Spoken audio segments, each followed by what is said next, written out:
എല്ലായിടത്തും വിഷു ഒരുക്കങ്ങളാണല്ലോ. എന്നാ പിന്നെ നമ്മുടെ അക്കാഡമിയിൽ മാത്രമായിട്ട് ഒരു വിഷുവിന്റെ കുറവ് വേണ്ടാന്ന് വിചാരിച്ചു. ഇന്ന് നമ്മുടെ വിഷുവിന്റെ സെലിബ്രേഷൻ ആണ് അക്കാഡമിയിൽ. സോ നമ്മുടെ എല്ലാ സ്റ്റുഡൻസിനും ഓരോ ഗിഫ്റ്റും നമ്മൾ പ്ലാൻ ചെയ്തിട്ടുണ്ടായിരുന്നു. വിഷു കൈനീട്ടെന്ന് പറയുന്നതാവും കുറച്ചുകൂടി ശരി. ദ വെൽവെറ്റ് റിബൺ ആണ് ഇത്രയും സ്റ്റുഡൻസിനുള്ള ഗിഫ്റ്റ് ഞങ്ങൾക്ക് റെഡിയാക്കി തന്നത്. എന്തായാലും വിഷു കഴിയാറായി. അപ്പൊ ഇനി അടുത്തൊരു ഒക്കേഷൻ വരുമ്പോൾ നിങ്ങൾക്ക് എന്തെങ്കിലും ഹാമ്പർ ഒക്കെ സെറ്റ് ചെയ്യണം, ബൾക്ക് ഓർഡേഴ്സ് ഒക്കെ എടുക്കണമെങ്കിൽ ഇവരുടെ അടുത്ത് കോൺടാക്ട് ചെയ്താൽ മതി. അപ്പൊ ഞാൻ പേജ് ഇവരുടെ മെൻഷൻ ചെയ്തിട്ടുണ്ട് കേട്ടോ. കൈനീട്ടം കഴിഞ്ഞാൽ പിന്നെ സ്റ്റുഡൻസിന്റെ പ്രോഗ്രാം. നമ്മുടെ ആർട്സ് സിഗ്നേച്ചറിലെ പിള്ളേരായതുകൊണ്ട് പറയാല്ലോ കേട്ടോ, എന്ത് പ്രോഗ്രാം വന്നാലും അവരുടെ എന്തെങ്കിലും പാർട്ടിസിപ്പേഷൻ ഇല്ലാതിരിക്കില്ല. പ്രത്യേകിച്ച് ഫാക്കൽറ്റീസിനെ അവർ ഇൻക്ലൂഡ് ചെയ്യാതിരിക്കില്ല കേട്ടോ. അത്രയും അടിപൊളിയായിട്ട് നല്ല രീതിയിൽ ഒരു ഫണ്ണി ആയിട്ടുള്ള പ്രോഗ്രാംസ് അവർ അറേഞ്ച് ചെയ്യാറുണ്ട്. ഞങ്ങൾക്ക് ഇത്രേ ചെയ്യാൻ പറ്റുള്ളൂ എന്നൊരു സങ്കടം മാത്രമേ ഉള്ളൂ. ആദ്യത്തെ വിഷു കഴിഞ്ഞിട്ടാണ്, കാരണം ഞാനതൊന്നും പ്രതീക്ഷിച്ചിട്ടുണ്ടായിരുന്നില്ല.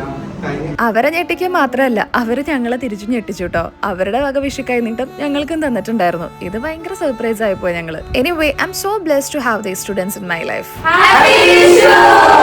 അക്കാഡമിയിലെ വിഷു സെലിബ്രേഷൻ അപ്പോൾ ഇത്രയേ ഉള്ളൂ. എല്ലാവർക്കും സന്തോഷവും ഐശ്വര്യവും നിറഞ്ഞ നല്ലൊരു വിഷു ആശംസിച്ചുകൊണ്ട് ഇന്നത്തെ വീഡിയോയുടെ വൈൻഡപ്പ് ചെയ്യാണ്. അടുത്ത വീഡിയോയിൽ കാണാം. Bye bye.